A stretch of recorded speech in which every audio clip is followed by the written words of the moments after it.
Good afternoon, members of the panel on Administration of Justice and Legal Services and panel on security. It is the appointed time and we have a quorum.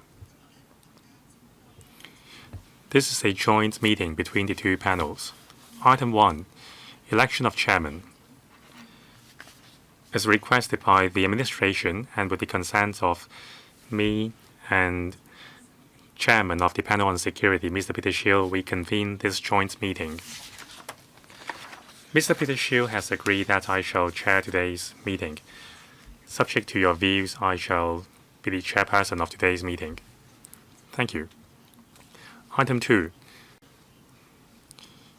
The business today is the 2026 implementation rules for amending the implementation rules for Article 43 of the Law of the People's Republic of China on safeguarding national security in the Hong Kong Special Administrative Region.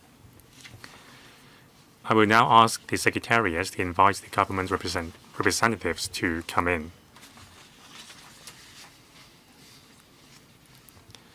This item is opened to all legislative members.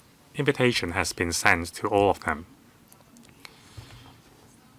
Papers prepared by the administration, that's CB Bracket 3, 224, 2026-01. It has been sent to members yesterday. I welcome Dr. Horace Chung, Acting Secretary for Justice, Secretary for Security, Mr. Chris Tang, Ms. Daphne Siu, Law Officer of the DOJ, and also Mr. Benjamin Mogg, Acting Permanent Secretary for Security, and also other colleagues from the bureaus. Please be seated.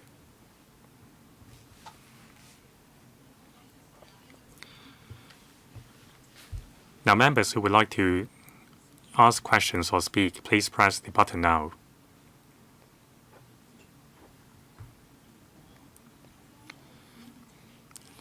When the administration is ready, I will invite Dr. Horace Chung, Acting Secretary for Justice, to speak, to be followed by Mr. Chris Tang. Chair, first of all, a heartfelt thanks to the HLSP and the panel on security for arranging today's joint meeting, so that the administration may brief members on the 2026 implementation rules for amending the implementation rules for Article 43 of the Law of the PRC on safeguarding national security in Hong Kong. It shall be referred to as amendment rules. Now, with the enactment of the Safeguarding National Security Law on the 23rd of March 2024, we have fulfilled the constitutional responsibility of enacting local legislation under Article 23 of the Basic Law, accomplishing a historic mission. The Hong Kong NSL and the Safeguarding National Security Ordinance have complement each other to plug the gaps in safeguarding national security.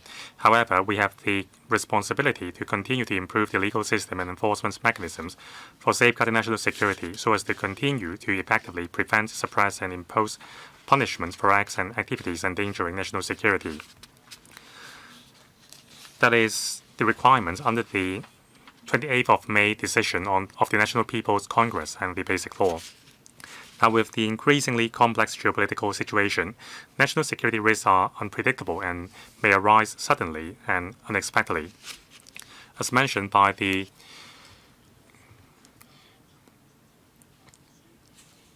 white paper on the implementation of national security laws in Hong Kong by the State Council, there are still latent risks in national security in Hong Kong. We must uphold national security as a constitutional responsibility seriously. According to actual needs, the government will continue to improve and amend local legislation to provide more comprehensive and better safeguard for national security in Hong Kong. The Chief Executive, together with the National Security Committee, have exercised the power conferred under Article 43 of the Law of the Hong Kong NSL to make amendments to the implementation rules. further enhancing the capability of Hong Kong's law enforcement agencies when dealing with cases involving national security offences. The contents of the implementation rules will be explained in details later, and we will seek to answer members' questions. There are 5 important principles. 1. Article 43 sets out the legal basis for the Chief Executive and the National Security Committee to make provision for the measures which can be applied by the law enforcement agencies on relevant cases. Under Rule 14 of the Safeguarding National Security Ordinance, the National Security Committee's work should not be interfered by any individual or organization in Hong Kong. The work details should not be disclosed, and the decision made by the committee are not subject to judicial review. This also applies to the 2026 implementation rules amendments made by the Chief Executive. Second, the amendments rules will effectively suppress and prevent activities and behaviors endangering national security. They are in full compliance of the human rights safeguards under the Basic Law and the Bills of Rights. For example, to break the financial chain of syndicates endangering national security, Schedule 3 has been amended so that for very serious cases endangering national security, the specified property of the convicted person must be subject to forfeiture, but there are other rules setting out that if the court is satisfied that the convicted person can prove that forfeiture of all the specified property as a matter of principle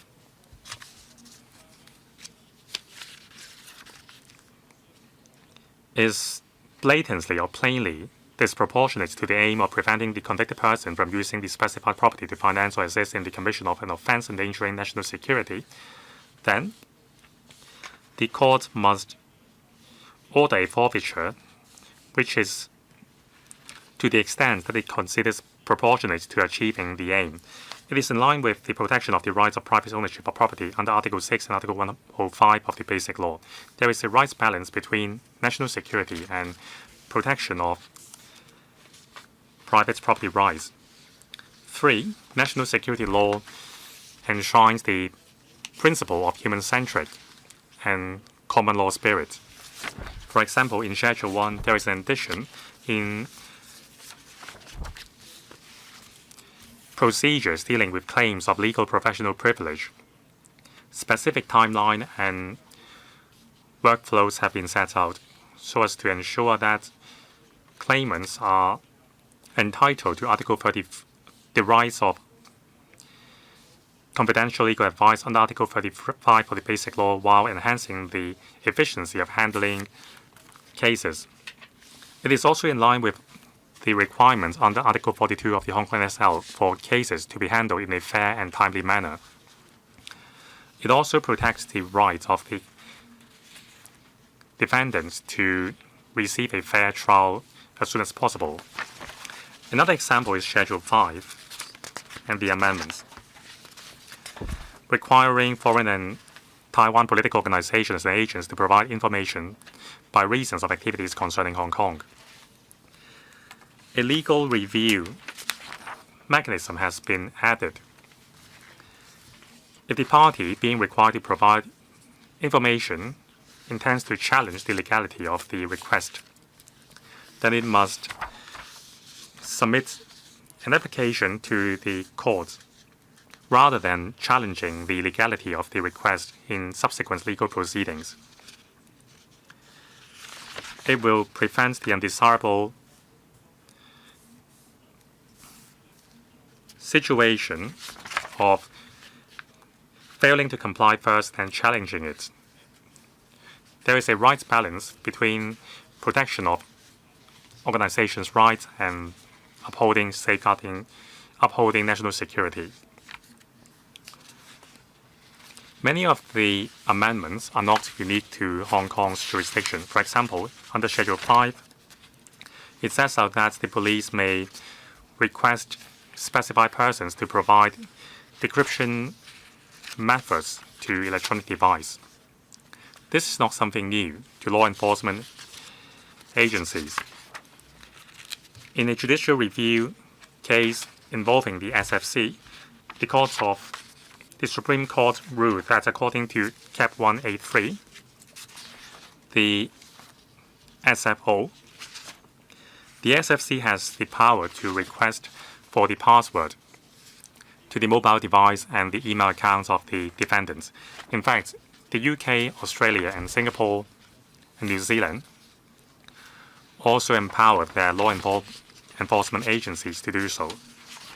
And also concerning the amendments to forfeiture of convicted persons, there is a similar rule in the US that all assets of convicted terrorists may be forfeited.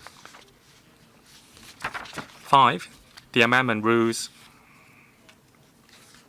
highlights the close synergy between Hong Kong NSL and the Safeguarding National Security Ordinance. For example, the term external force used in Schedule 5. It is in line with the relevant references in the Safeguarding National Security Ordinance, showing the close synergy between the two laws. I will now invite Mr. Chris Tang, Secretary for Security, to walk us through the details of the implementation rules which have been gazetted and acted yesterday, after which we will be pleased to answer members' questions. Thank you, Dr. Horace Cheung. I will now invite the Secretary for Security to give us a briefing. Chairman, members, just now the Acting Secretary for Justice has explained the amendment rules legal principles.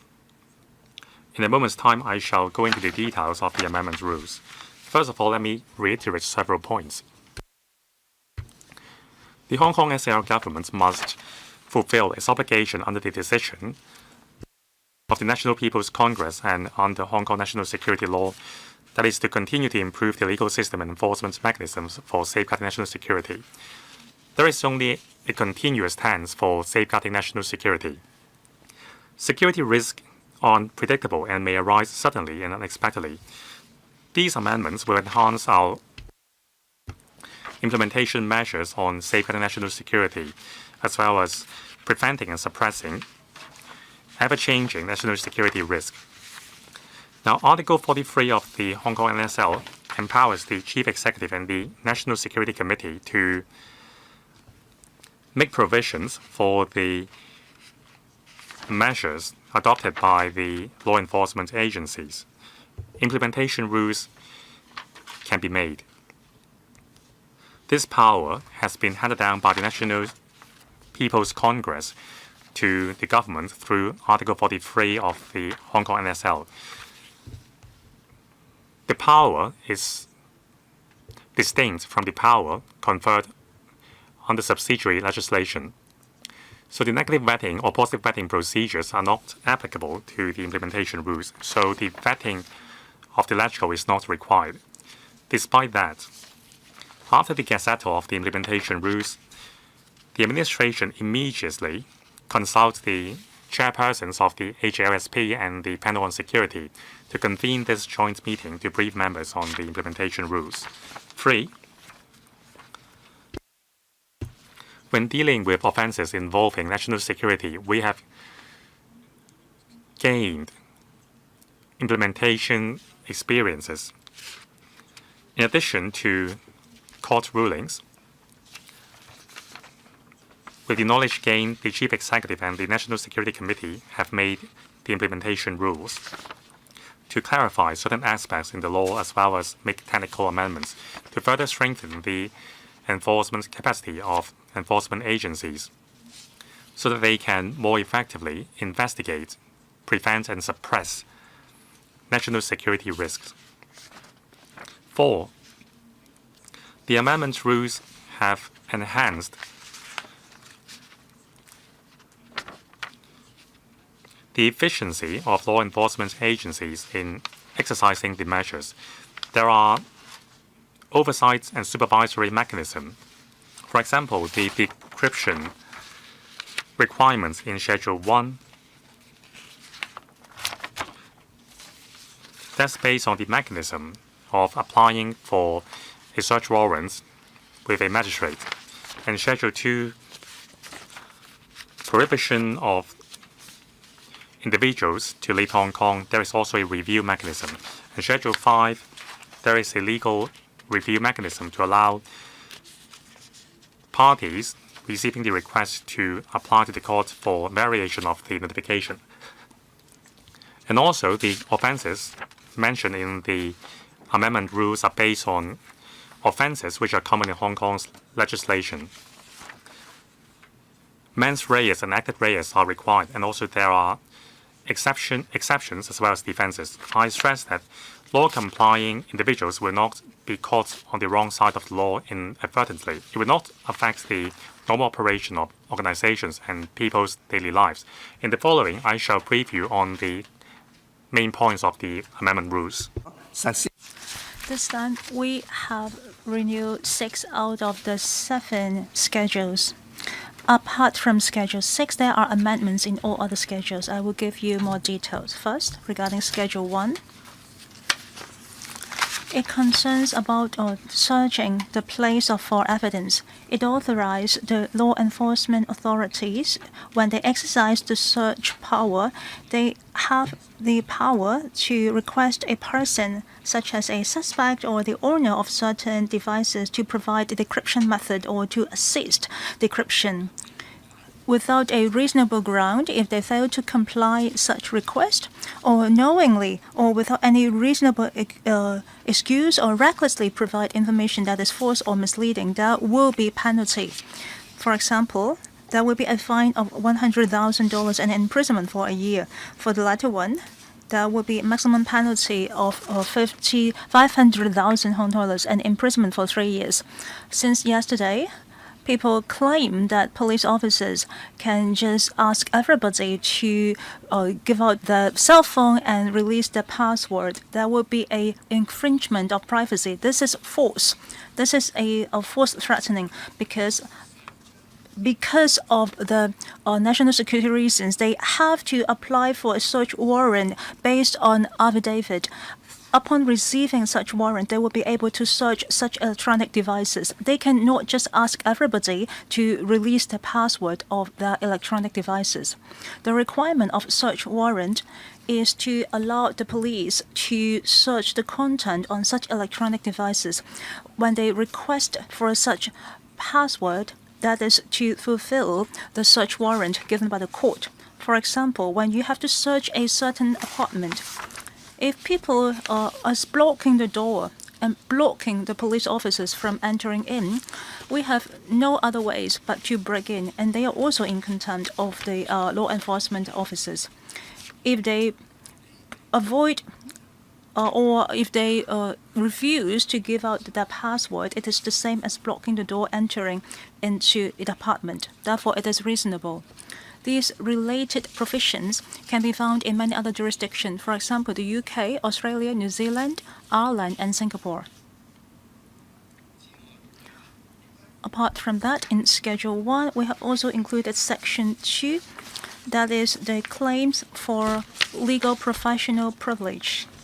We stipulate that the claimant has to follow such procedures and timeline in order to prevent the case in the past that such claimant would only make such a blanket claim, which is not specific. Sometimes they might also abuse the procedures in order to delay the procedures.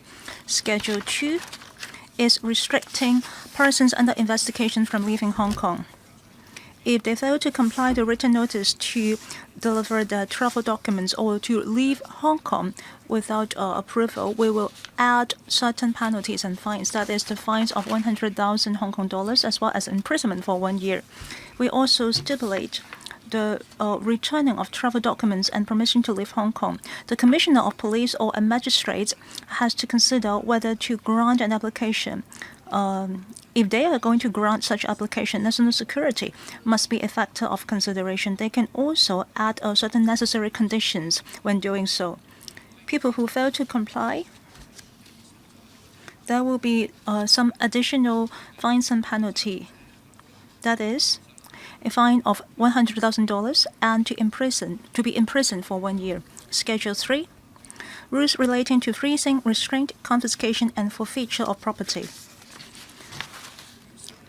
In amendment rules, there are supplementary requirements to the existing Schedule 3. There is one additional scenario.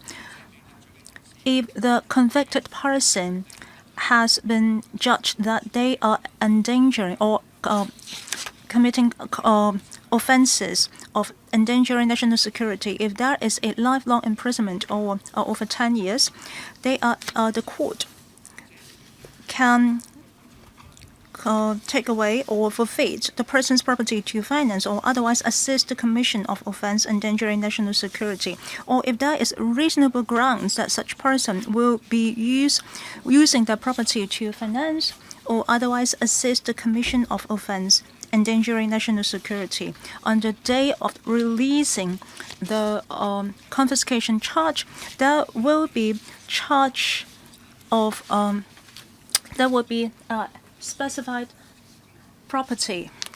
Refers to the property covered by a freezing notice, restraining order, or charging order enforced on the date which the forfeiture order is made, or unless we believe that the forfeiture of all the specified property is plainly disproportionate. The reason of adding such provisions is to cut the financial chains of such criminal syndicate, so that they will be weakened in their capacity in endangering national security, so that we will be able to better protect national security.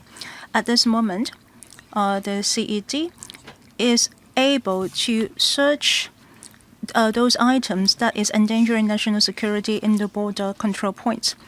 In the amendment rules, we will authorize the CED officer to assess or to confiscate those items that might be of a seditious intention, so that the Schedule 3 regulations under the amendment rules will be smoothened out. For example, there will be refining the criteria for granting applications or the revocation of notices on freezing of property, grant or variation of licenses, and revocation or variation of restraint orders or charging orders, which include clear specification of the condition of not being contrary to the interests of national security. Schedule 4. Rules on removing messages endangering national security. In order to be more effectively exercise our power, there will be amendments to Schedule 4. If anybody has ever released certain electronic messages on any platform, if designated persons reasonably believe that such message is in contrary with the approval of the Secretary for Secretary specify an electronic message for the purpose of disabling action under Schedule 4, then they would be able to directly require the publisher, the platform service provider, hosting service provider, or network service provider to remove the message from the platform or to take a disabling action before the deadline specified by the officer. Schedule 5. Rules on requiring foreign and external political organization and their agents to provide information.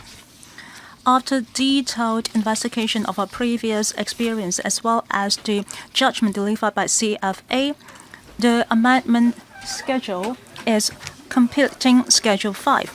The Commissioner of Police, if he reasonably believes that a certain person or a certain organization is an external political organization or agents of such, or they require to prevent investigation of a case concerning national security, according to the schedule, such person or such organization has to provide information. The Commissioner of Police can also require overseas political organization or foreign agent from time to time to provide information, not on a one-off manner. It also stipulates the scope of information required. Apart from the current requirement of a written information, we also look at Schedule 7, stipulating that the Commissioner of Police can require certain persons to meet at certain place and time and to respond orally. We are also adding a statutory review procedures so that the recipients would be able to apply for such a review in order to change or to revoke such requirements. It is also completing the names of like foreign political organizations, foreign agent, Taiwan Authority, Taiwan Political Organization, Taiwan agents. They are now all called external political organization and external forces or external agents. It is aligning with the Hong Kong NSL. Finally, Schedule 7, rules relating to requirement to furnish information and produce material. Under Schedule 7, within certain period of time, people are to answer questions or furnish information or produce relevant material within a specified period. They might also make an LPP claim on the information required to be furnished or material required to be produced. Therefore, with reference to the new Part 2 of Schedule 1, Part 3, claims of LPP is added to Schedule 7 to stipulate the procedures on processing LPP claims so that people will not be abusing the mechanism and to delay the process of investigation. As mentioned, the risk of national security is ever-changing. It might also come suddenly. The related law enforcing department will continue to follow the Hong Kong as a NSL and SNSO as well as other related provisions to flexibly make good use of our law enforcing tool in order to investigate and to enforce law so that national security can be well safeguarded in Hong Kong. If you have any questions towards the explanation of amendment rules just now, me and my team, as well as members from the OJ, is happy to respond to your questions. Thank you. Thank you, Secretary for Security. Before opening the floor to you all, I would like to kindly remind you the purpose of this joint panel.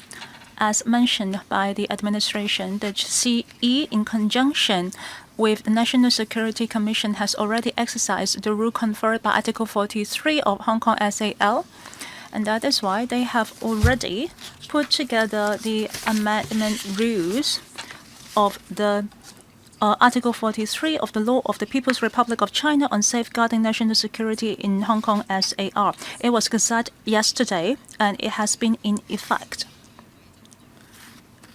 In the brief of the two members of the administration, it is different from the subsidiary law that was approved by LegCo. Actually, they do not require any review of the LegCo committee.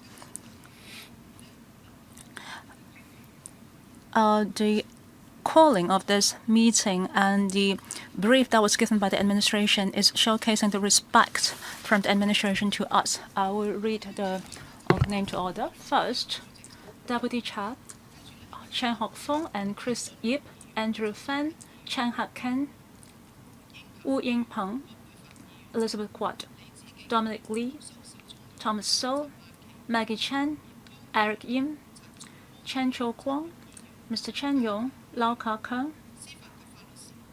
The panel of Administration on Justice and Legal Services, Deputy Chair, Holden Chow, Mr. Yu Pak Lang, and Priscilla Leung, and Mr. Yang Chi-Wing. I will give you 4 minutes. Questions and answers include.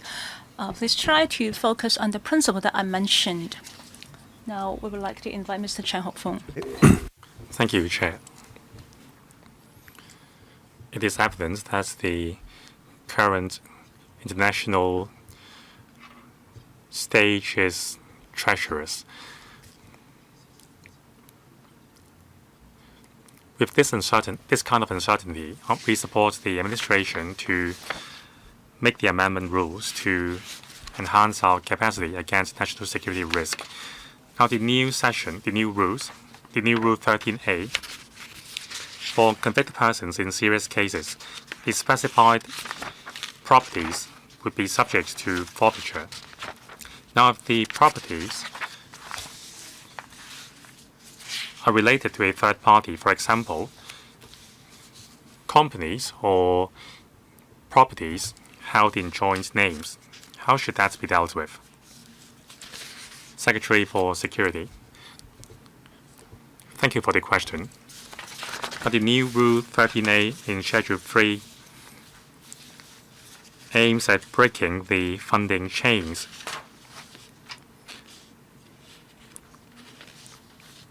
For convicted persons sentenced to life imprisonment or imprisonment for 10 years or more. We target the specified properties of the convicted person themselves. Only their properties would be forfeited according to Rule 13A.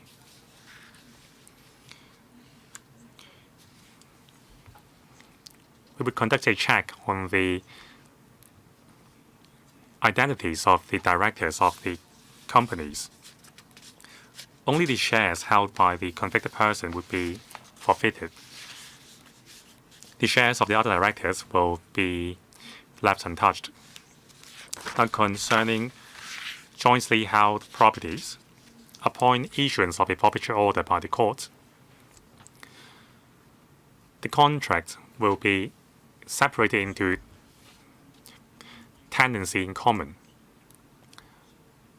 The relevant owners of the property are still entitled to the relevant right. In other words, only the portion of rights held by the convicted persons would be forfeited. Other third parties will still be entitled to the property's rights according to the percentage. Next, Mr. Chris Ip. Thank you, Chairman. I thank the government for introducing the amendments. They will effectively plug the gap in handling national security risks. My question is also in relation to Rule 13A. Now, for a person convicted and sentenced to imprisonment for more than 10 years, their properties will be forfeited. But are they at defense? Now, some criminals have a digital account. So what if the convicted persons refuse to hand over the passwords? I know there is the decryption requirements. I've done some homework. In other jurisdictions, like the UK, for the same offenses, persons failing to comply with the decryption requirements can be sentenced to 5 years imprisonment, while our penalty is just $100,000 and 1 year's imprisonment. Is that deterrence enough? Let's say if a criminal knows that all the evidence is on his mobile phone. If he hands over his phone, he will be sentenced to 10 years' time. But if he refuses to comply with the decryption order, he would just be sentenced to 1 year's imprisonment. Dr. Horace Chung, thank you. I will take the first question and then I will defer to Mr. Chris Tang. Now, can a person raise defense or objection against mandatory forfeiture of properties? Under the design of the mechanism, it's not the case that all convicted persons will have their properties forfeited automatically. As mentioned by the Secretary for Security, only those convicted persons sentenced to life imprisonment or imprisonment for 10 years or more and has used any part of the convicted person's property to finance or assist commission of the offense endangering national security, or if there are reasonable grounds to suspect that the person intends to use his property to do so. Only when these two conditions are fulfilled, they would qualify for persons subject to mandatory forfeiture under Rule 13A. By properties, it is specified property in the context of the amendment rules. So it refers to the property covered by freezing notice, restraint order, or charging order in force on the date on which the forfeiture order is made. These will be subject to forfeiture. If the convicted person would like to raise objection, and that not all of his properties should be forfeited, then there is a mechanism of recourse. Under Schedule 3, the person has the right to apply to the court to revoke or vary the forfeiture order. However, in order to break the funding chains for offences endangering national security, the principle is to forfeit all the specified property. But there are exceptions. That is, the convicted must prove to the satisfaction of the court that the forfeiture of all the specified property of the convicted person would be plainly disproportionate to the aim of preventing the convicted person from using the specified property to finance or assist in the commission of an offense endangering national security. We have made reference to the definition of the term plainly in the law of other jurisdictions. So to rule whether an order is disproportionate, the court must be satisfied that no reasonable judge would, under the relevant circumstances, consider that forfeiture of all the specified property is proportionate. So that's the test to be applied by the court. If the court is thus satisfied that it is plainly disproportionate, then it would order the forfeiture of the specified property to the extent that it considers proportionate to achieving that aim. So that's the design within the rules to allow the convicted persons to raise an objection to the order. Mr. Chris Tang, allow me to briefly reply to the second question. Concerning the failure to provide password for the electronic device, the penalty is $100,000 and 1 year's imprisonment. We have made reference to the punishments in other jurisdictions. Some are more stringent. So some may think that I would rather suffer a year in prison rather than giving up the evidence. Well, that's not the case because we have our own means to unlock the phones. It just takes more time. And what about electronic wallet? So what if the money is stored in the electronic wallet and the person refused to give you the password? Like other properties, we would invoke the same measure to forfeit the electronic wallet. Anything to add by the Secretary for Justice?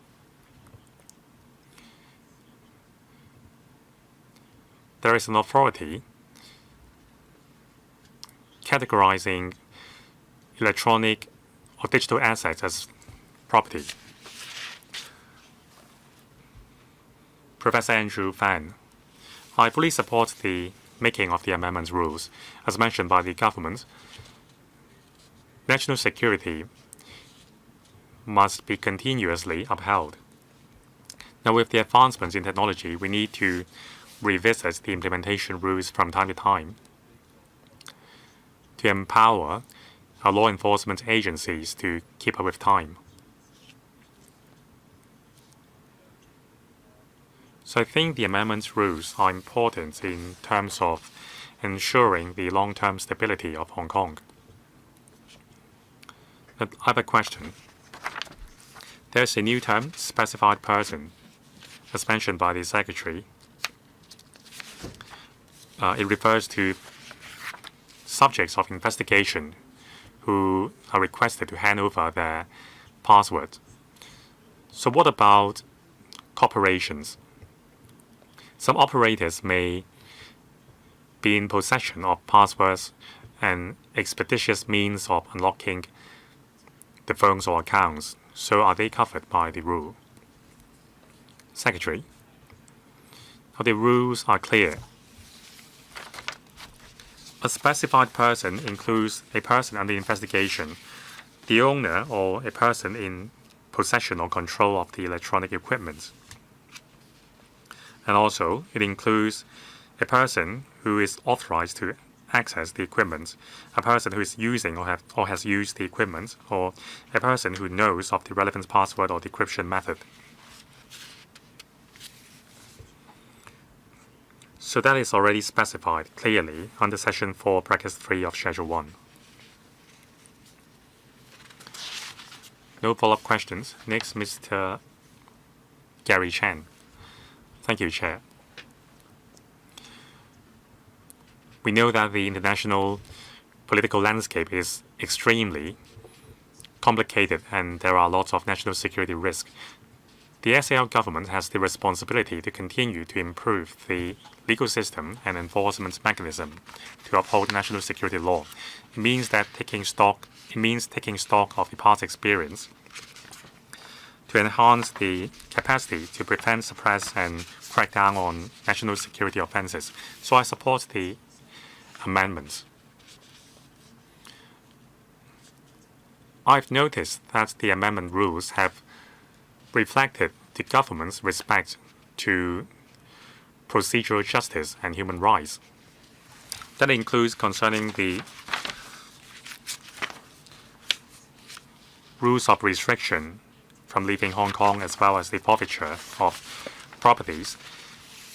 The government has added a review mechanism, and also the scope of the national security law has not been extended. The power conferred to the law enforcement agencies only means that they can investigate and prosecute relevant offenses more efficiently. For example, the power to request for decryption of electronic devices, disabling or removing electronic messages endangering national security, and also restriction of leaving Hong Kong by persons under investigation. But there are some people with ulterior motives describing that this is an upgraded version of the national security law, and also more powers have been conferred upon the law enforcement agencies. So I invite the secretaries to respond to these smearing tactics. And also, what are the check and balance enshrined in the rules? Mr. Chris Tank, I emphasize that the amendment rules have only improved and optimized the procedures and measures. There is no new power conferred. For example, the power to request for a password. Now, the reason for we need to apply a warrant with the court for the person to hand over the information to us. It's just an additional tool in the toolbox rather than a new power. Say if a person intends to leave Hong Kong without permission, then there's also a new tool to prevent that. And also there is forfeiture of properties, and also acquiring information in Schedule 7. These are not new powers. We are just improving the workflow and imposing new penalties on existing powers.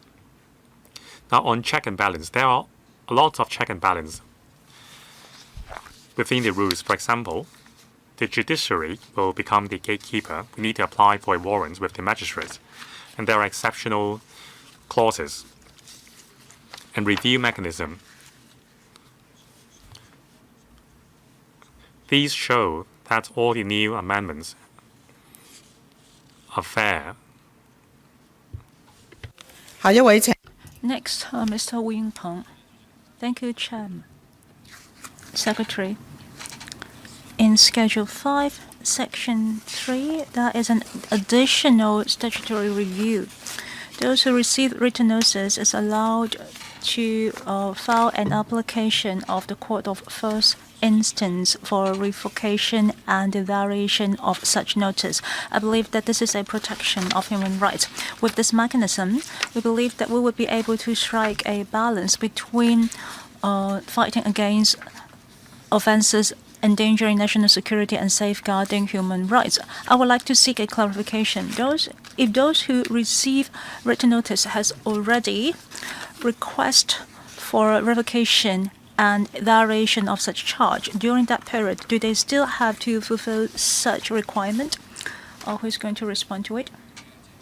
They have to, unless they can successfully apply for a review.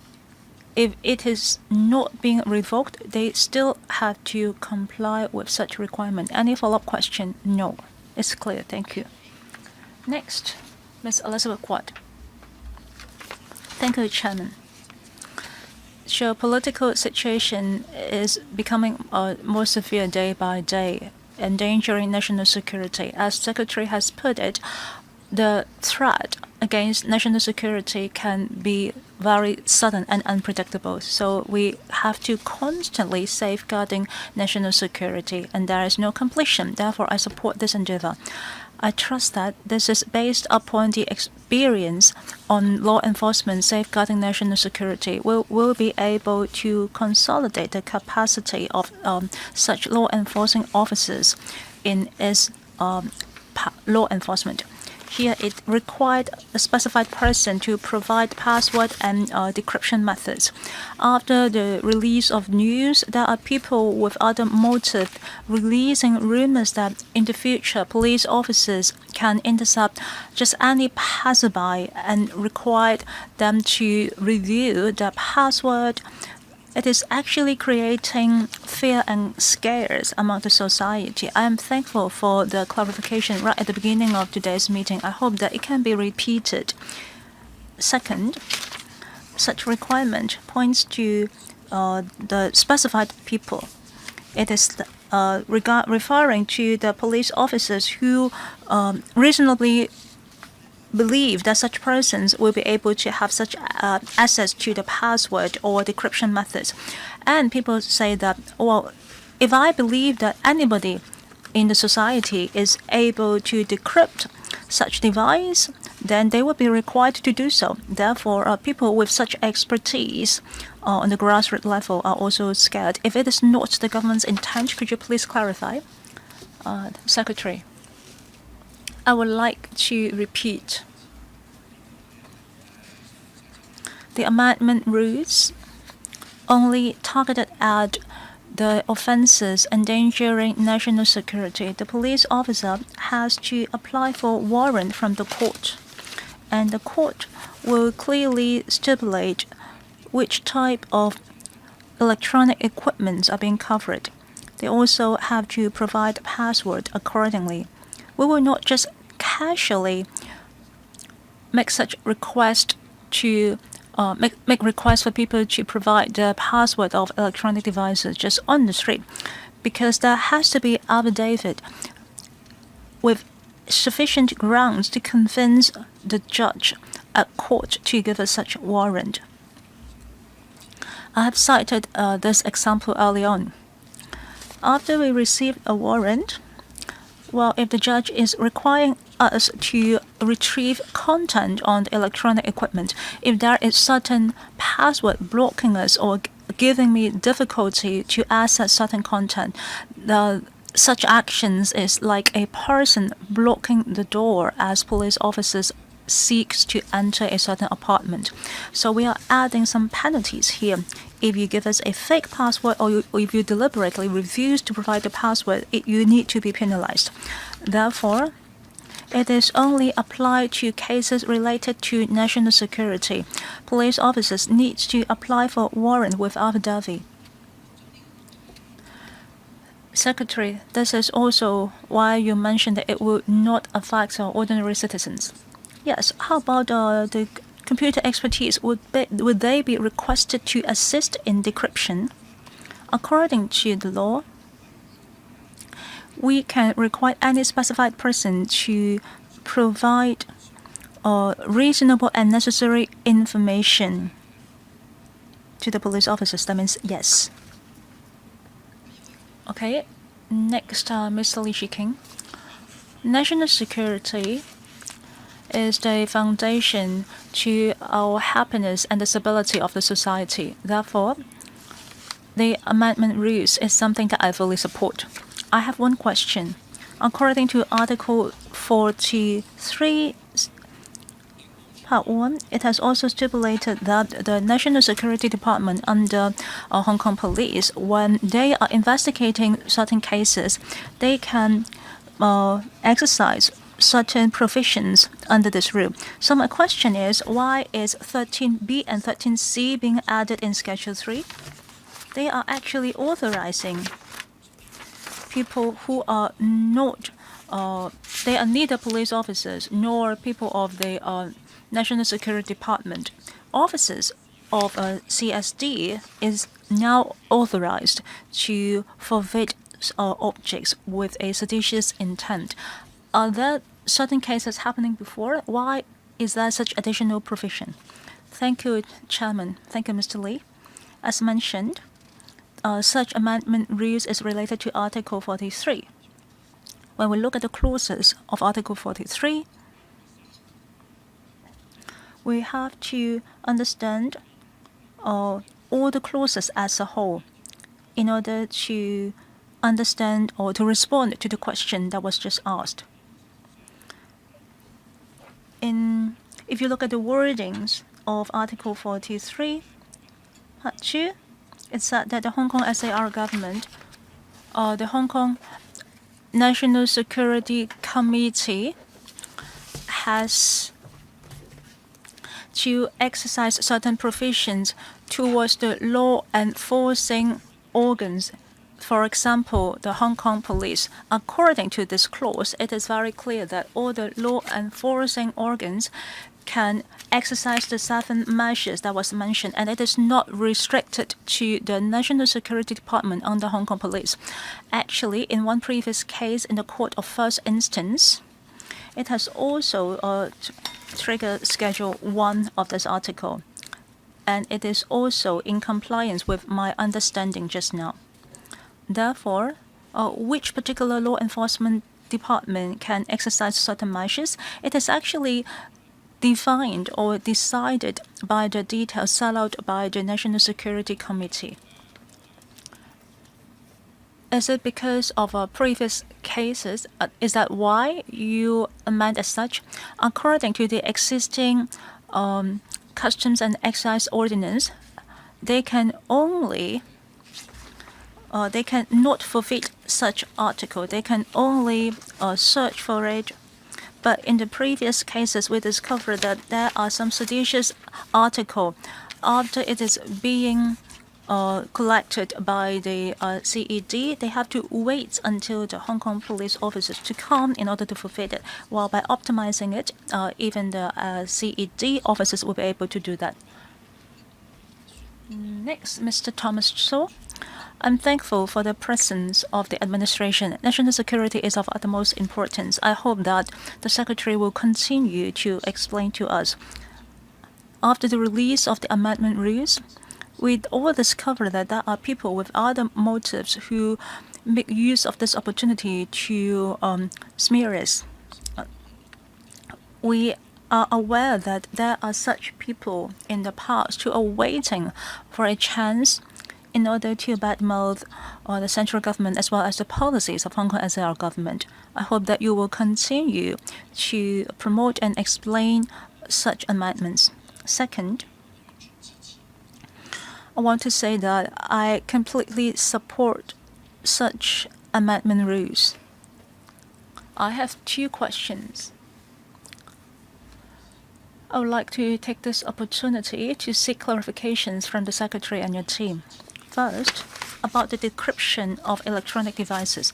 I completely agree that we need to have some enforceable authority to force a certain suspect to decrypt the devices. So today we are taking care of national security cases. However, for other serious offenses, similar scenario might also occur. regarding those cases, are there sufficient authority given to the police officers for law enforcing? Or in the future, further amendments would be required in local regulations in order to strengthen their authority? Second,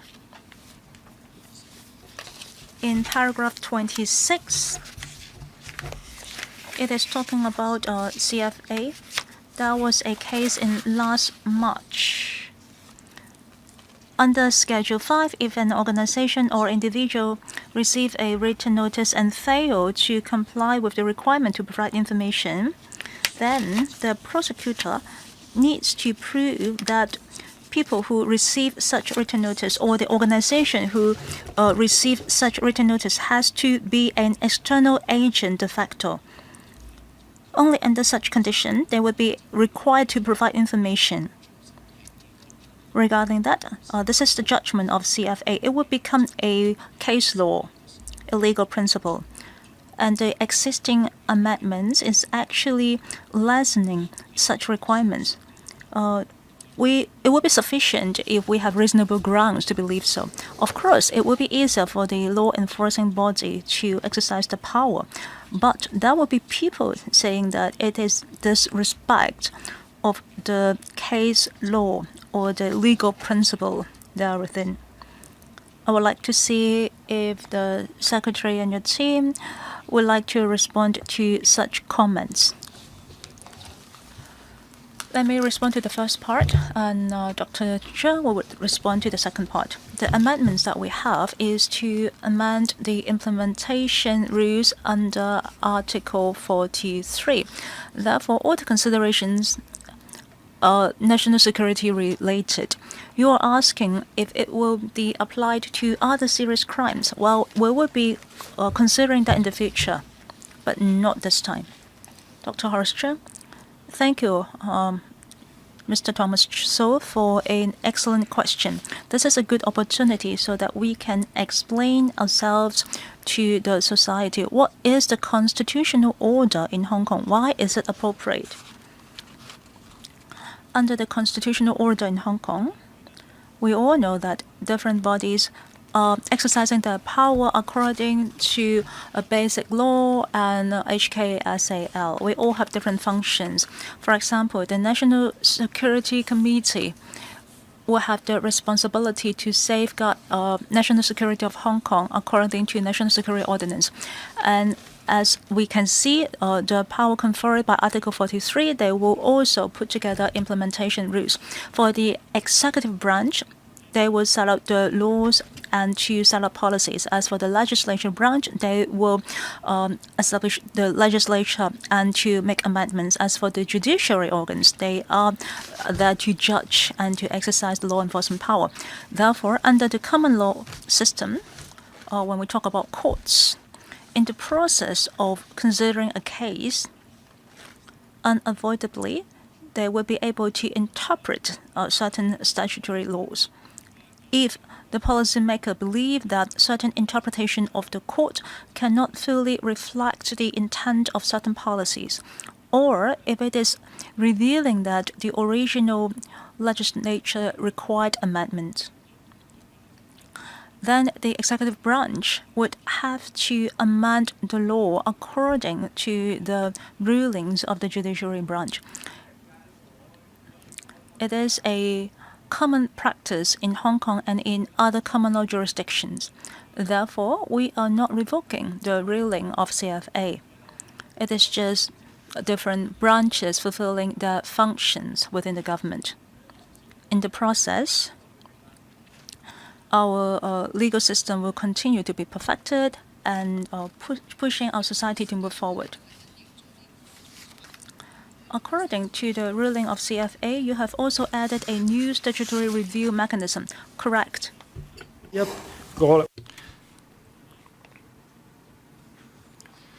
Besides safeguarding national security,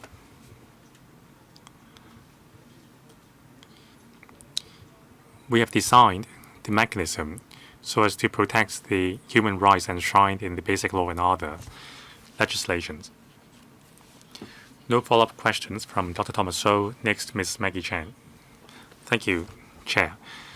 I fully support the amendments to the implementation rules for Article 43. The amendment rules show that the administration has been continuously improving the enforcement mechanism and the legal system. And more importantly, this is in line with existing law. I would like to speak on the legal professional privilege, or LPP. The amendment rules have no detrimental effects on the LPP. On the other hand, it seems that the rules have been made more lenient concerning the use of LPP claims. For example,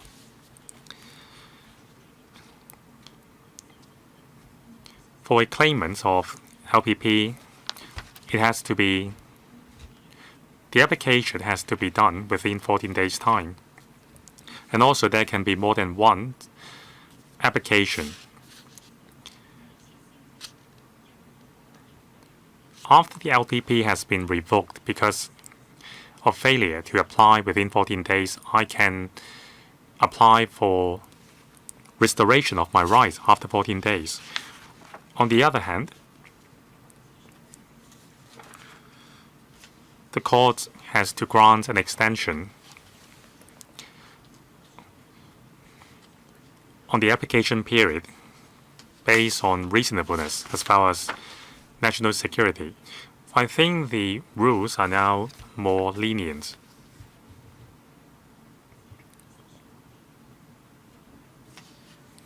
Is that the case? Are the wordings of the rule more lenient now, and how should we interpret the rules in terms of prevention of the delay tactics? For example, must it be a genuine claim? Secretary. Thank you, Ms. Chen. After the amendment, the system will become more orderly, and the time required for handling claims concerning LPP will be shortened. The amendments to Schedule 1 are intended to prevent abuse of procedures. Rule 15(1), it specifies clearly that for the documents required under Rule 12 and 13, to apply for an extension, the claimant must submit an originating summons before the expiry of the period, and also it must be supported by an affidavit as well as written submissions.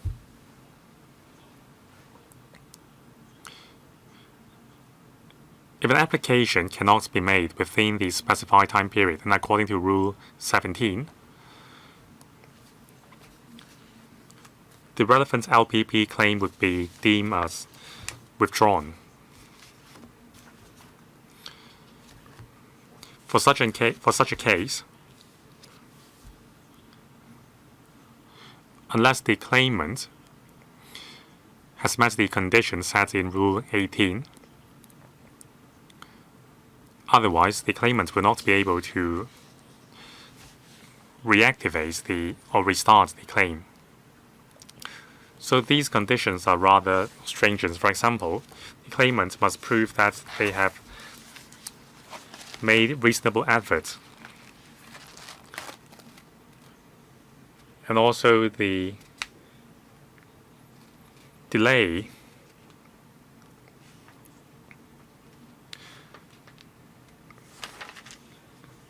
is out of reasons beyond the control of the claimant, and also the delay would not cause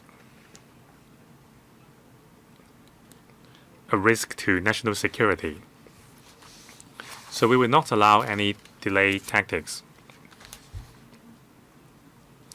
Only in circumstances that the extension would not be contrary to the interests of national security would an application be granted.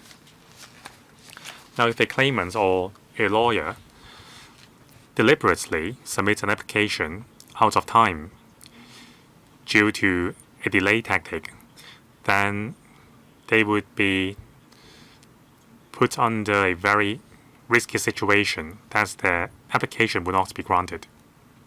We have considered the risk of delay when designing the rules.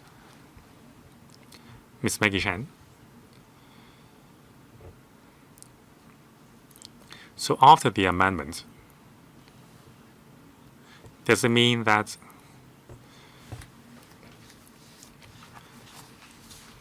the court must not allow abuse of procedures concerning LPP claim? And also the claim must not be made in batches so as to prevent the progress of the proceedings. Yes, to fulfill the threshold set in Rule 18 for restoration of claims that are treated as withdrawn, the bar is very high. It is not easy to satisfy the courts that the conditions are met. So with these amendments, we can make the process faster. Understood. Thank you for your explanation. The bar is very high. And also,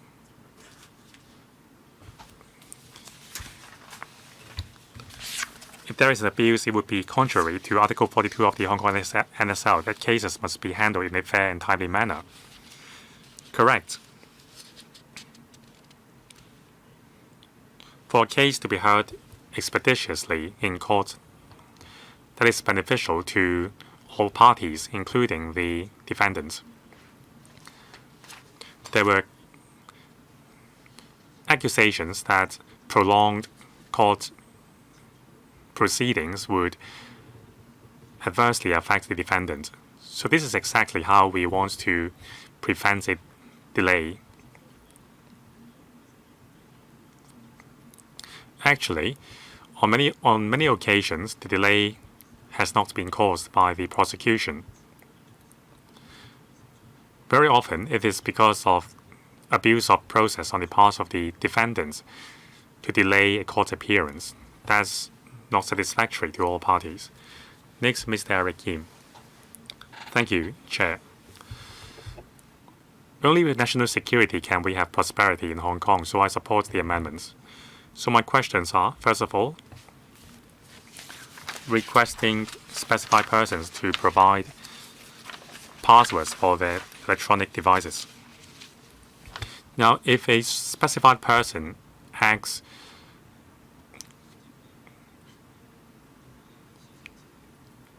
in cooperation on the surface, but they deliberately enter the wrong password for several times. For example, for an iPhone, if you enter the wrong password for several times, the phone would be locked and the information might be erased.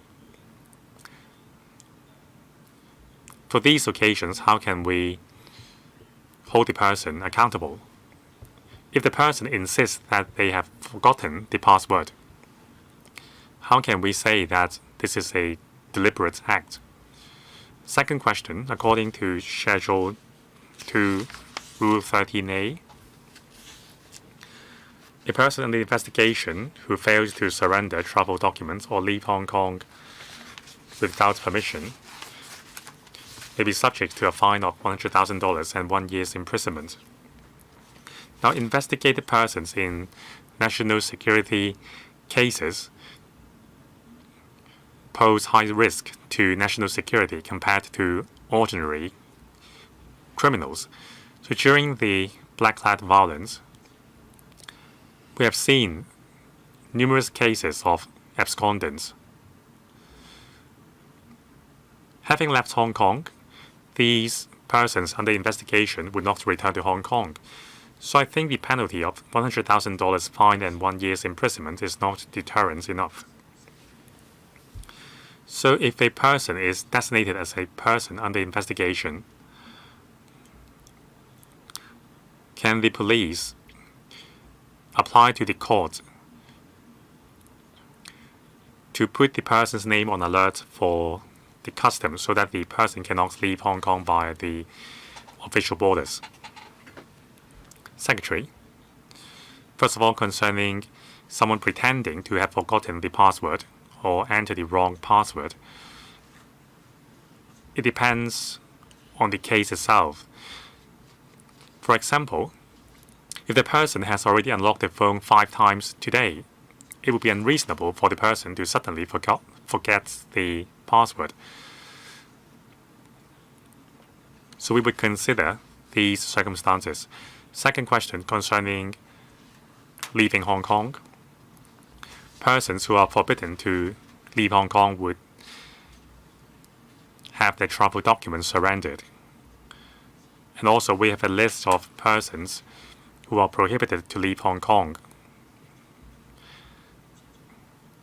at the customs, so they would be intercepted by our colleagues when they try to leave Hong Kong.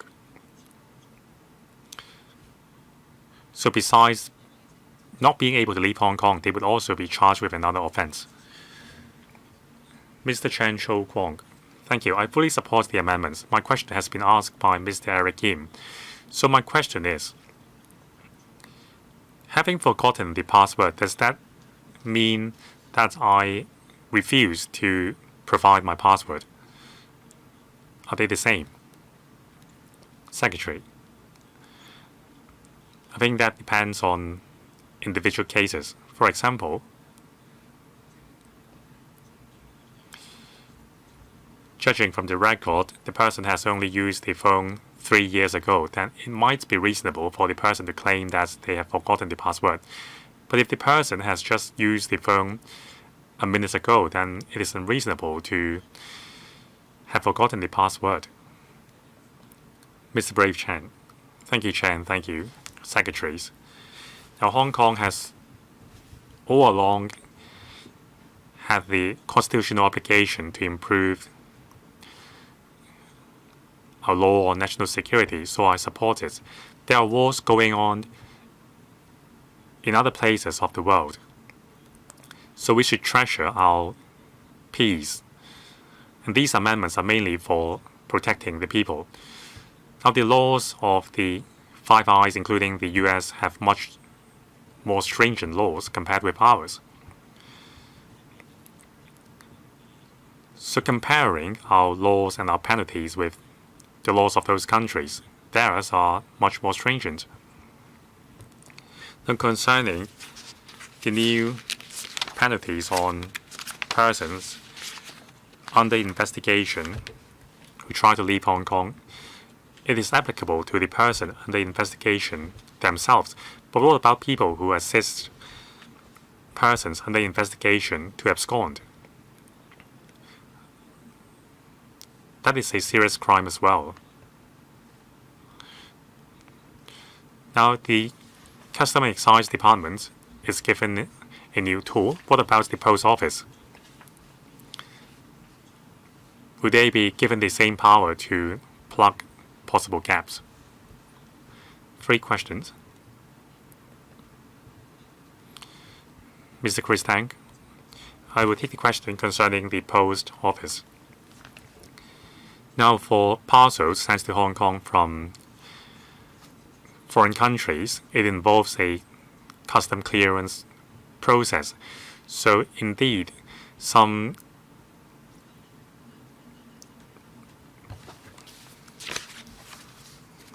articles endangering national security have been intercepted by the CNED in this manner. What about the other question? Secretary for Justice?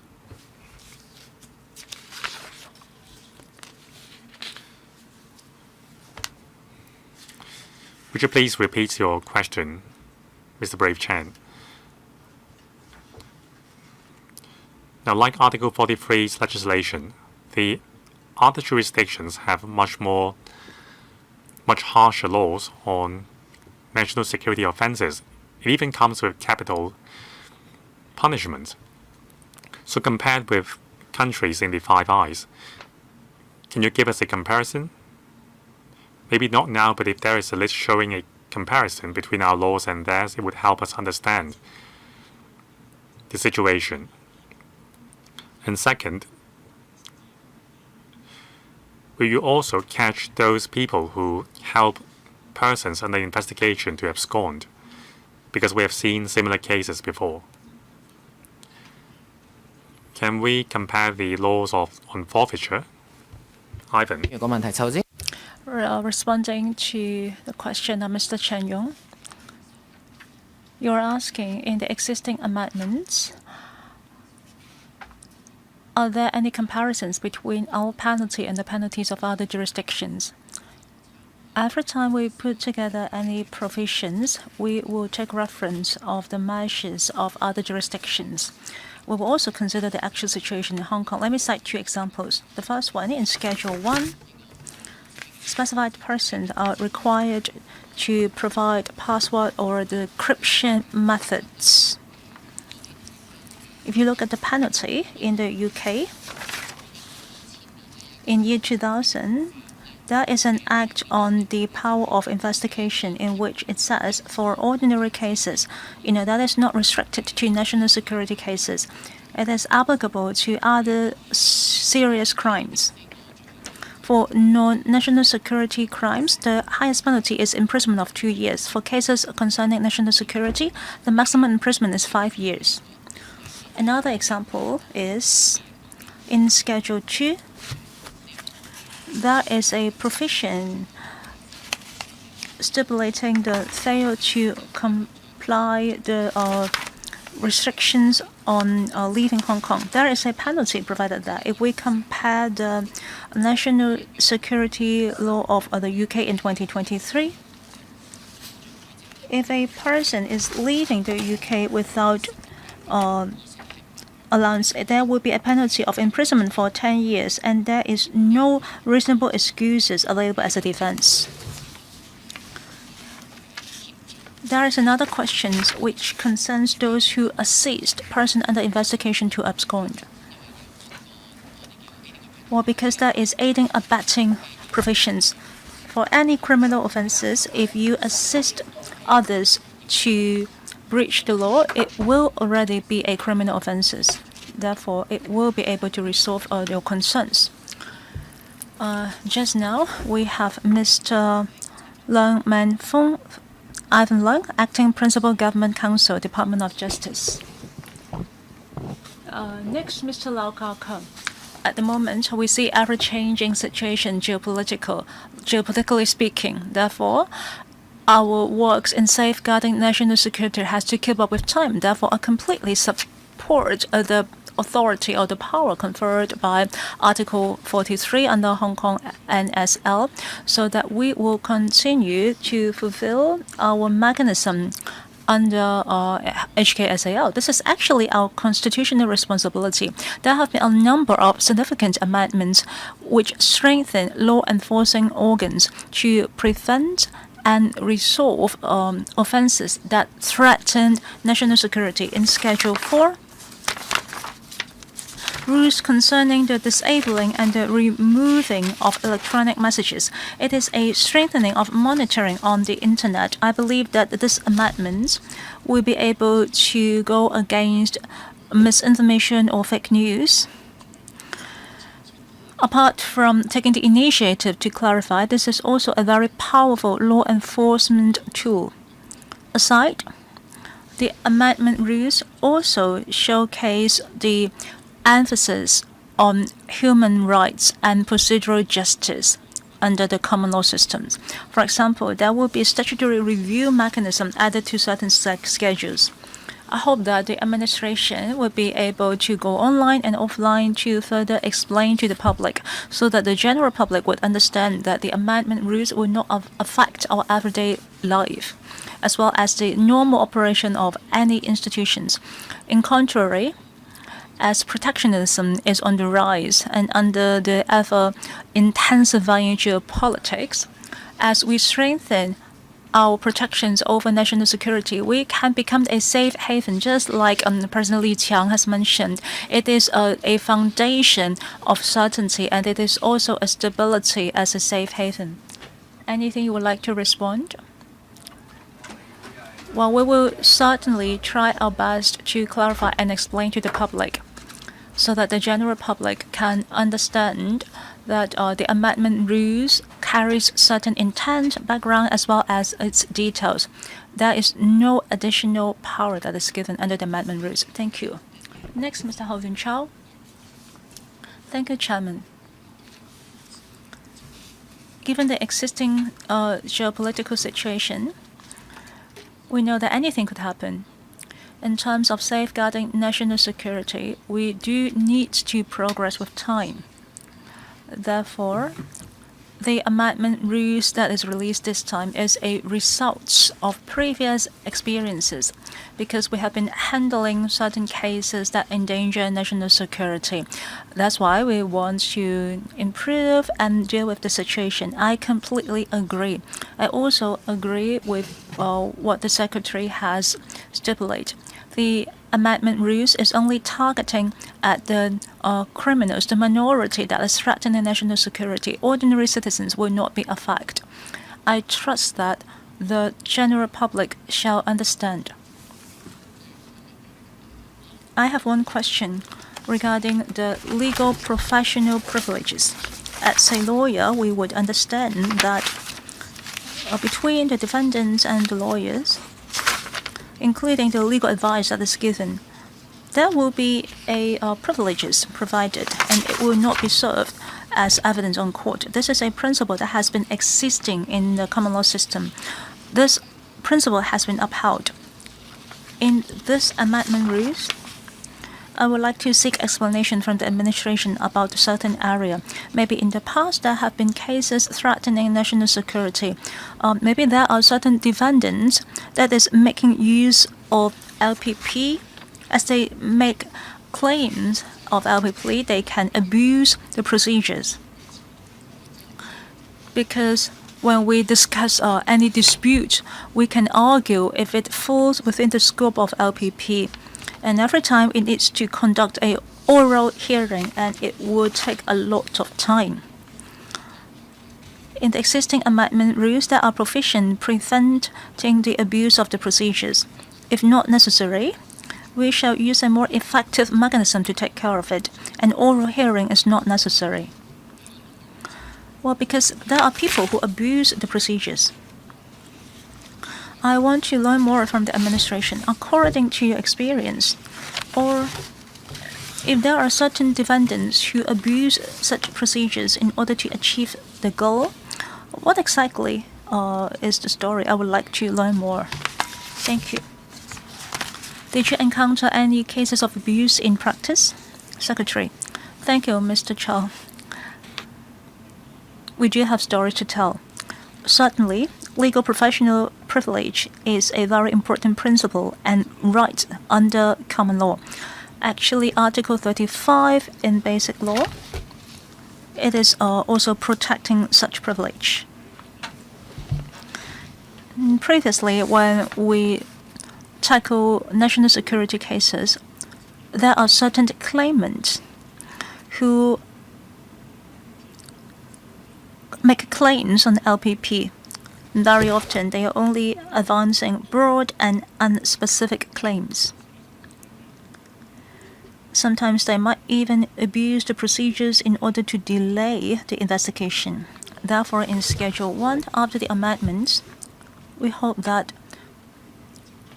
we can put together applicable procedures and strict timetable.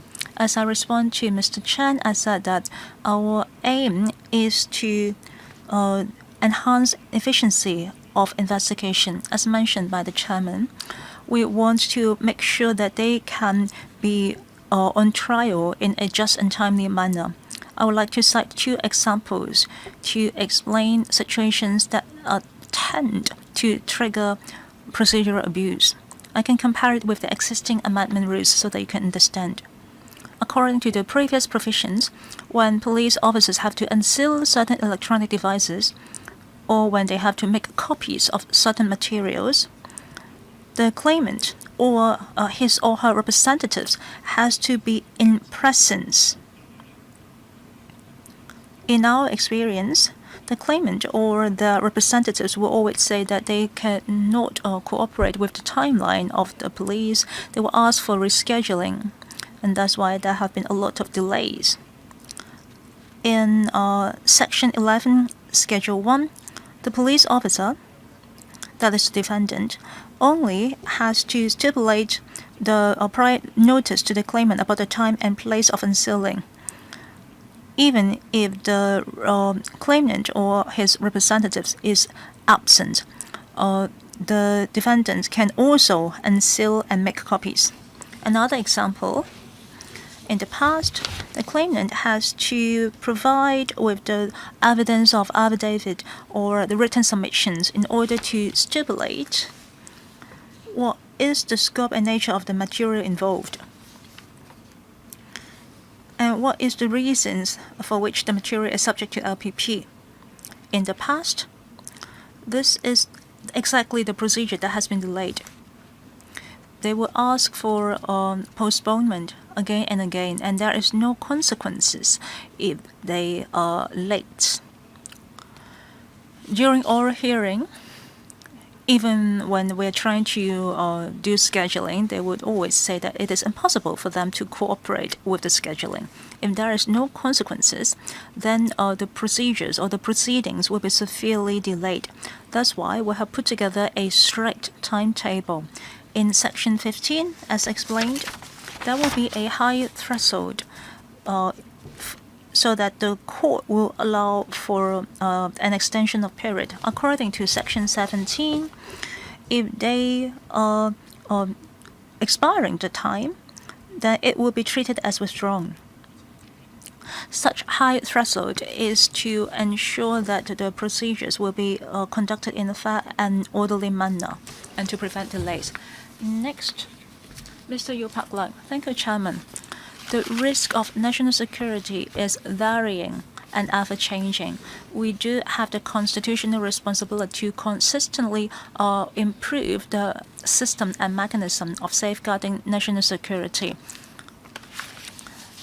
This time, the CE, in conjunction with the National Security Committee, putting together the amendment rules according to the power conferred by Article 43 so that we can continue to improve our implementation. And it also strengthening our capacity in tackling national security risks. I fully support. I have two questions for the Secretary. First, about authorizing officers of the CED to forfeit articles with a seditious nature.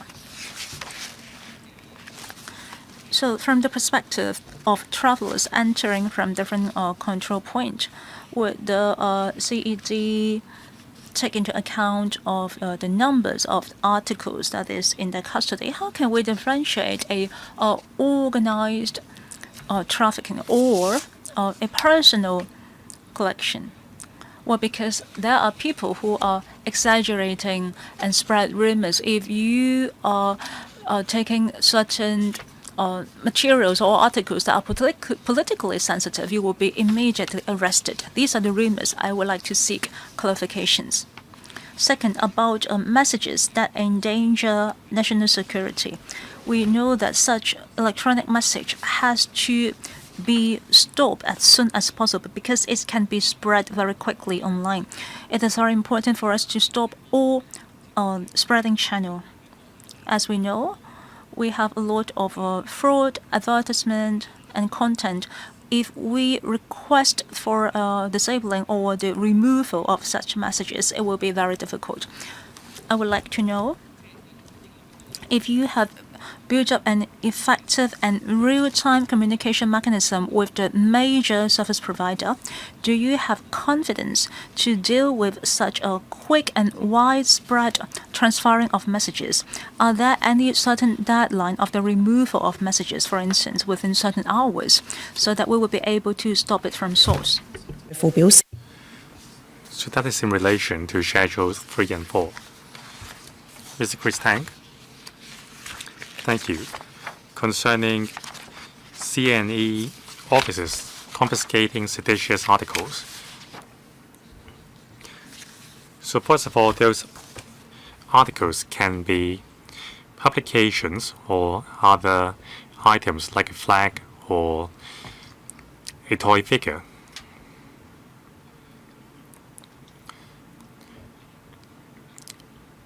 It depends on the nature of the article. For example, there may be writings or words that seriously endanger national security. So the seriousness of the offense would be different. So it might not be a book. It depends on the contents of the article and also how the article is contained.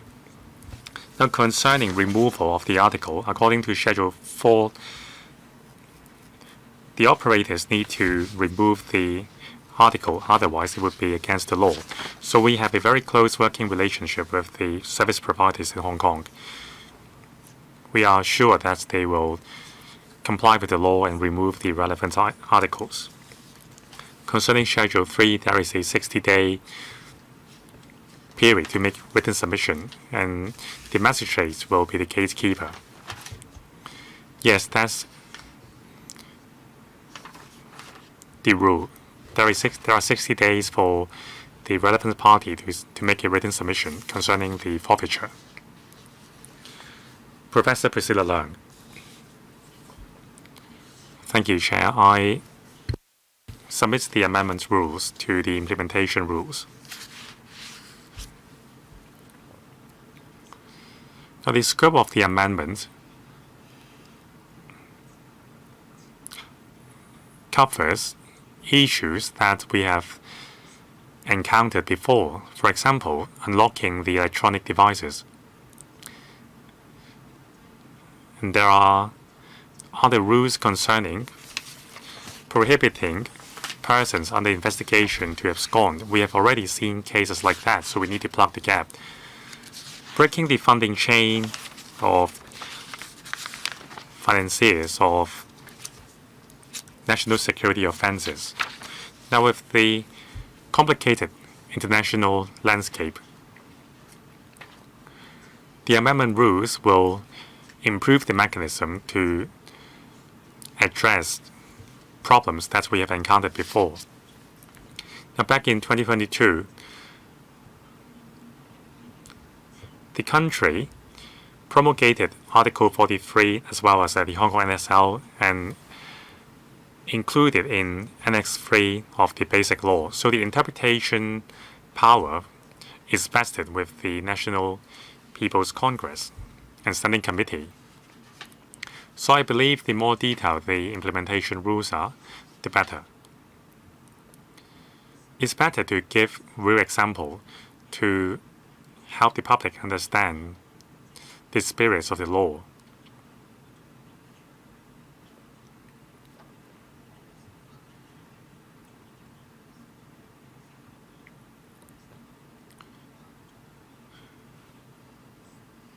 Now, the law in the country is usually worded in principle. So for the benefits of Hong Kongers, we need to spell out the details of the law for them. So I support the manner of drafting of the rules.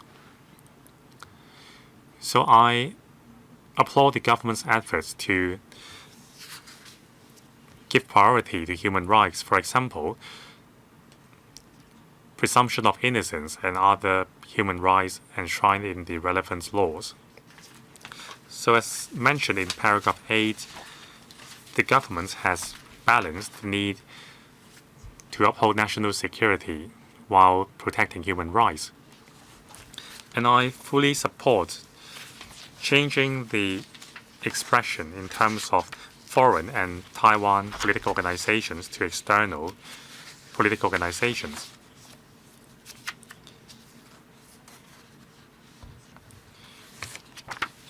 Now, if the Secretary for Security make a request to remove an electronic message which endanger national security, now there are people who may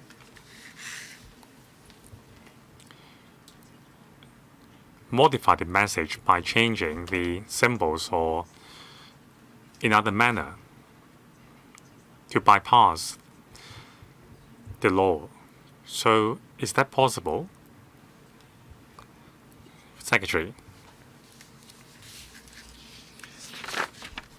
If an electronic message appears on multiple internet platforms, then according to the existing practice, the commissioner of the police has to seek approval from me to remove the message repeatedly. So that's why we are improving the mechanism. Now, the intent is that even when there are minor changes or alterations to the message, for example, changing the background or changing a few words or other changes, then the message will still have to be removed according to the removal order under Schedule 4. Next, Mr. Nick Chen. Thank you, Chair. Professor Leung has asked the question I wanted to ask. Now, as an inalienable part of China, of the country, national security is our priority. Now, Hong Kong is unique in that we have large volume of people and data flow.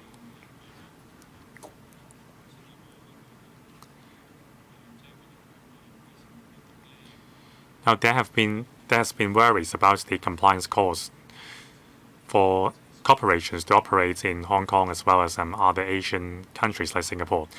Now, several years ago, the Singaporean government has enacted the so-called fake news laws. Now, it seems that the penalty is much more stringent than our law. Even after the amendment rules, the penalty is still lighter than that in Singapore.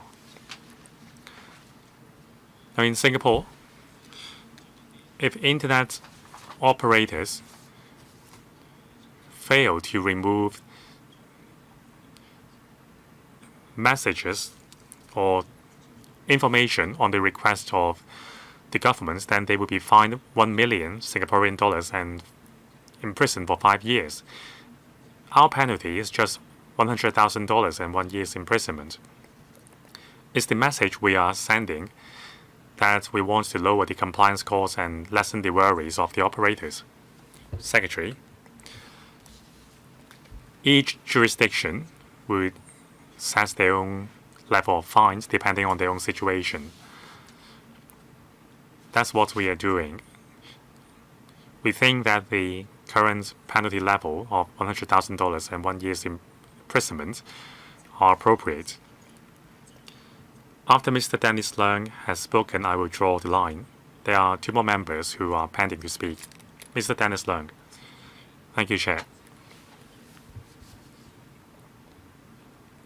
Now, the Hong Kong NSL is rather unique because it is a piece of legislation promulgated by the Standing Committee of the National People's Congress and included in Annex 3 of the Basic Law. Now we are implementing the laws under Article 43 of the Hong Kong NSL. The Hong Kong NSL is a piece of legislation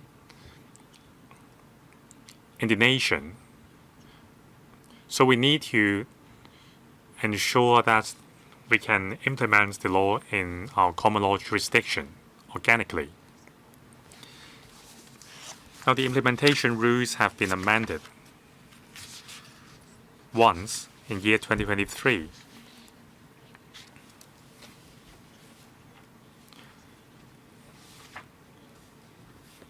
Now, this time we are optimizing the implementation rules and plugging the gap based on the experience in previous cases and court rulings, so I support the amendment. But it is not a part of the local legislation, so we need to explain the changes to the public. So with today's meeting, we can explain that to the public and also discharge the legislature's duty in scrutinizing the law. So it shows a close working relationship between the administration and the legislature. So there are different terms, including foreign countries and external places.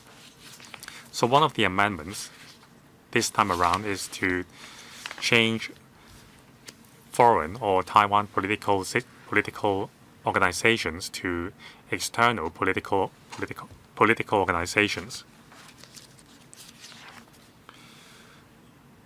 So does the word external include Taiwan?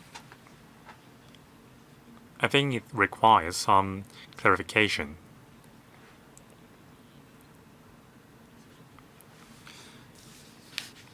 In Schedule 2,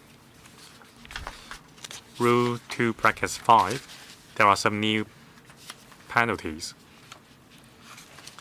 for restriction for persons under investigation to leave Hong Kong. So the person has to surrender their travel documents.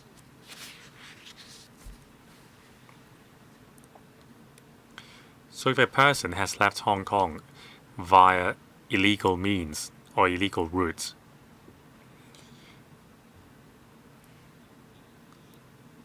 for example, leaving Hong Kong on a smuggler's boat, then can this rule be applied on this person? Rule 2(5) only applies to a person who has violated Rule 2(3) and 4. So those are persons leaving Hong Kong via normal means.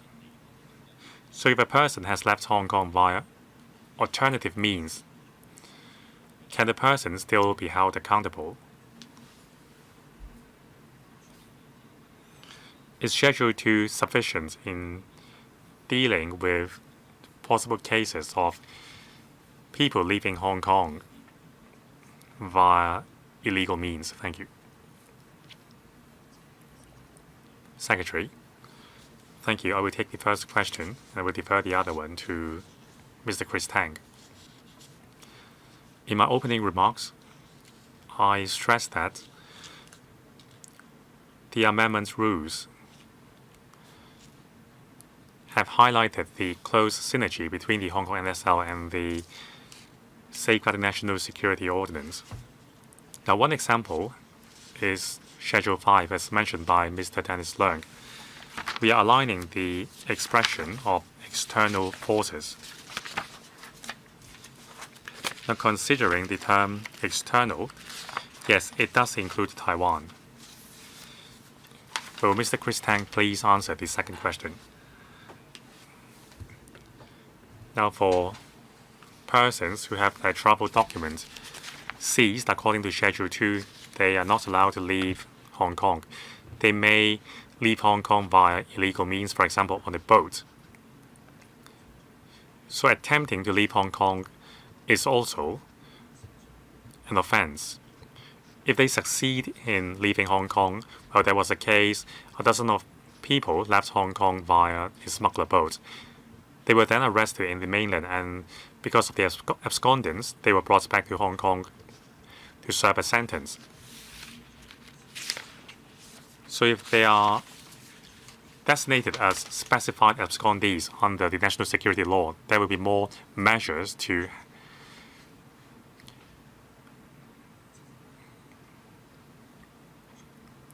handle these cases, for example, freezing their assets and suspending their professional qualifications and so on. Next, Dr. Junius Ho.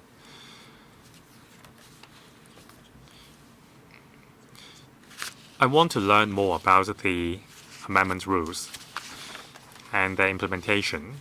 Schedule 5. Now, when the Commissioner of Police reasonably believes that someone is the agent of an external force,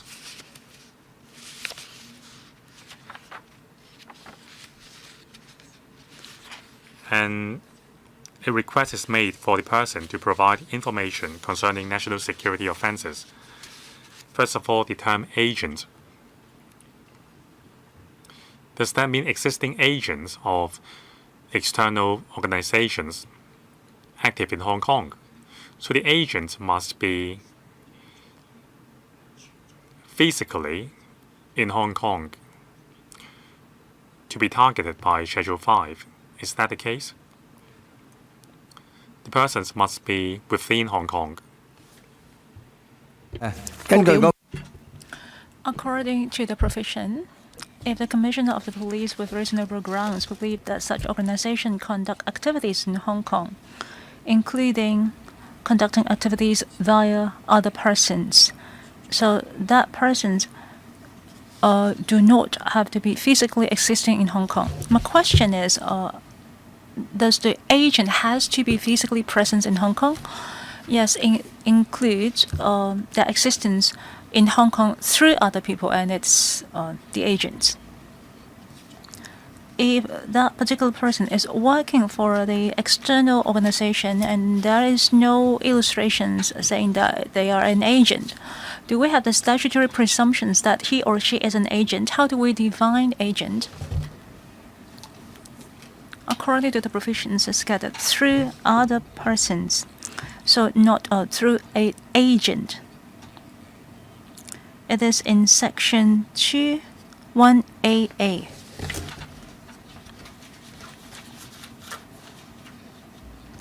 That means, well, by the person, you mean as long as a person is involved in certain actions or activities, if that activities is understood as an activity of an external political organization, then this person has to provide information. This person can be anybody, is that correct?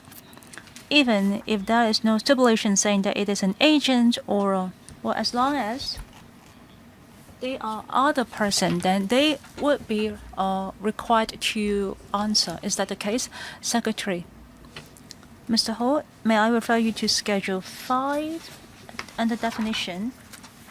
Actually, it says that a person, the subject person, within the definition is that he had or is having a connection with any external force or has made an agreement or arrangement with any other person pursuant to which the subject person would have a connection with any external force.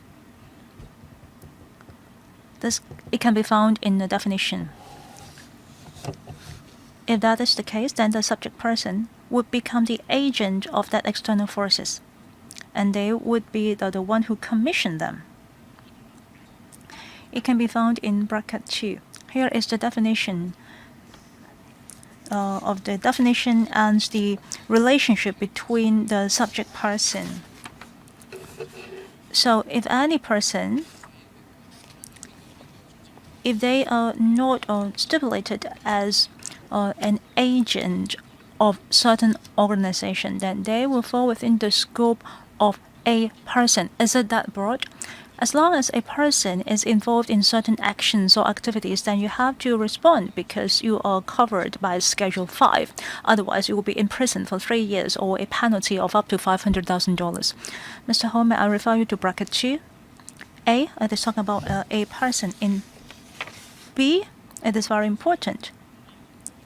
If it is fulfilling the scenario set out in B, then he will become the agent, including if it is intends to carry out the aims of the external force, or they know or ought to know that such activity would have such results, then it falls within the definition of agent. I have another question. In other words, well, although this has been spelled out in the definitions, but I feel that it could be very broad. Well, if I have to ask you, Secretary, if you fall within the scope, you ought to answer. If you do not answer, you have to explain with the court. That is how I understand the provision of Schedule 5. This will be the effect of this provision.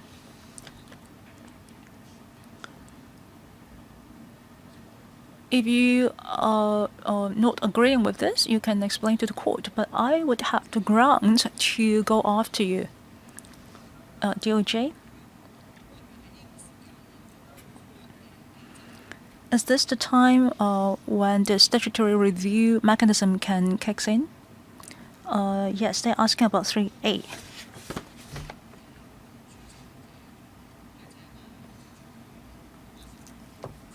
I would like to supplement regarding the question of Mr. Julius Ho. We're talking about the agents of external forces. So is the definition of agent broad or narrow? We have to look at the definition per se. As the Secretary has mentioned, in Part 1, Bracket 2, there are a number of conditions. First of all, they need to have a connection with external forces. And in Bracket 3, there is a definition of connection that is directed, supervised, controlled, employed, subsidized, or funded by the external force, or accept monetary or non-monetary rewards. Or if they have come into an agreement or arrangement that results in a connection between the agent and external forces. So first of all, there has to be a connection. If they are just participating in certain activity, well, that is what Mr. Julius Ho was asking. If they are participating in a certain activity organized by external forces, does it constitute the definition of an agent? Well, then you have to see more carefully. If you are just participating, then are you fulfilling the conditions of being directed, supervised, controlled, employed, or subsidized, or funded? Second, the subject person should have certain intent resulting in the external force achieving its aim, or with the intent of otherwise benefiting the external force, or know or ought to know that such activity would or would likely result in the external force achieving its aim. So if you are just participating in the activity, then you need to have the intent, or you ought to know that it is benefiting them. When all these conditions are fulfilled, you will become an agent of external force. Just because you're an agent of external forces, that will not be sufficient, because the commissioner of the police has to reasonably believe that they are an agent of external forces, and then they have to issue that notice in order to prevent any offenses that might endanger national security. It is on this ground that the commissioner of police can issue such a written notice. You say that it is a very broad scope. That is not my view. As a whole, we believe that it is necessary and sufficient. If the other party disagree, as Chairman has mentioned, there is a statutory review mechanism. They can apply for revocation. This is the design of the overall system. Mr. Julius Ho, are you satisfied? Well, they have to fulfill the definition. I'm really concerned about the implementation of Schedule 5. I hope that there will not be any loophole. I support such amendment. I just want to see if we are providing sufficient power to the law enforcing body. And on one hand, we also have to make sure that it will not be abused, so that people with an intent to endanger national security will have no room of carrying out any wrongdoings. I can tell you that the scope can be broad, but there are some key phenomena. You have to fulfill that. Your defense would depend on it. You have to answer to all these in the statutory review mechanism. Okay, it's my time to ask questions. I am very thankful for DOJ as well as the Security Bureau. Thank you for explaining the amendment rules to us. As stated in the opening remarks of the two secretaries, the risk of national security can come very suddenly. You also mentioned about the white paper. Is that we have a continuing constitutional responsibility, and that explains why we have to amend. What do we amend? That is in Schedule 1 to 5 and Schedule 6. You also mentioned, as the DOJ has mentioned, there are 5 major legal principles. I trust that the explanation is very sufficient. As we compare with examples in other jurisdictions, I have one question, especially about the confiscation charge and the forfeiting charge. What are the differences? Second, regarding the forfeiting charge, you have mentioned some case law in the UK as well as the court in the US. In terms of forfeiture, they do have certain scope. How is it being compared with ours? Who would speak first? Secretary. Okay, Ms. Su. Thank you, Chairman. Regarding the confiscation charge and the forfeiting charge, they are all being covered in Schedule 3. For the charge to confiscate, there are actually 3 levels in Section 13. If it is partially or indirectly representing the proceeds from an offense that is endangering national security, there are 2 other provisions that are rather broad.